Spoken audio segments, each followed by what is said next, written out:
ഒരു കല പഠിക്കണമെങ്കിൽ, ഒരു കല അവതരിപ്പിക്കണമെങ്കിൽ പുതിയ പുതിയ വിഷയങ്ങൾ നമ്മൾ കണ്ടെത്തുകയും അത് കൊറിയോഗ്രാഫി ചെയ്യുകയും നൃത്താവതരണം ചെയ്യുകയുമാണ് ചെയ്തു പോരുന്നത്. അല്ല പഴയത് മാത്രം പഠിച്ചു നിൽക്കുകയല്ല, പുതിയ പുതിയ ആവിഷ്കാരങ്ങൾ പുതിയ തലമുറയുടെ ആവശ്യാനുസരണം പുതിയ തലമുറയിലേക്ക് കൈമാറ്റം ചെയ്യുക എന്നുള്ളതാണ് ഒരു കലാകാരൻ. ഒരു ഗുരുവിന്റെ മുഖത്ത് നിന്ന് നമ്മൾ നൃത്തം പഠിക്കുമ്പോൾ ടീച്ചർ പറയുന്ന തെറ്റുകൾ നമ്മൾ അത് ശ്രദ്ധിച്ച് പഠിക്കണം.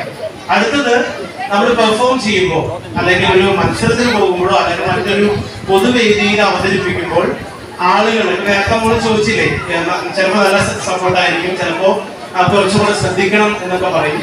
അപ്പൊ എവിടെയാണ് ആ ശ്രദ്ധിക്കേണ്ട ഭാഗങ്ങൾ എന്ന് കൃത്യമായി നോട്ട് ചെയ്തിട്ട് നമ്മൾ അത് കൂടുതൽ പ്രാക്ടീസ് ചെയ്യും. അപ്പൊ എന്നെ ഇപ്പൊ സംബന്ധിച്ചിടത്തോളം ഞാനിപ്പോ നൃത്തം ചെയ്ത് പോകുമ്പോൾ നമ്മുടെ മനസ്സിൽ തന്നെ ഒരു ഇഷ്ടങ്ങളും അല്ലെങ്കിൽ ഞാൻ ചെയ്തത് മോശമായോ അല്ലെങ്കിൽ ഞാൻ എവിടേക്കോ തെറ്റ് ചെയ്തല്ലോ എന്നൊരു ധാരണ നമ്മുടെ ഉള്ളിൽ ഉണ്ടാവും. നമ്മളെ തന്നെ ഒരു ക്രിട്ടിക്കൽ മൈൻഡ് നമ്മുടെ ഉള്ളിൽ ഉണ്ടാവുമല്ലോ. അപ്പൊ അതിനെ നമ്മൾ വിമർശിച്ചുകൊണ്ട് തന്നെ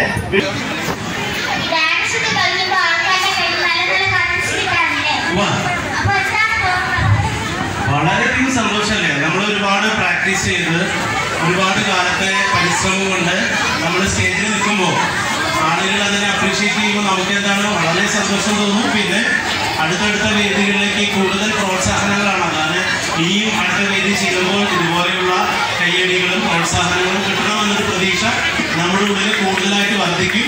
അപ്പം അതിനോട് കൂടുതൽ ഇഷ്ടത്തോടു കൂടി പിന്നെയും അത് ആ കലയെ നമ്മൾ കൊണ്ടുപോകും. ഓക്കെ, അതിൻ്റെ ശബ്ദം കാസറ്റിലായിരുന്നു പണ്ട്.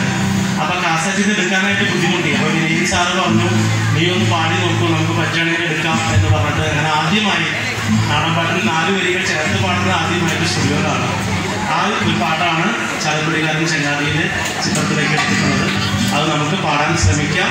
തൊണ്ട ചാലക്കുടി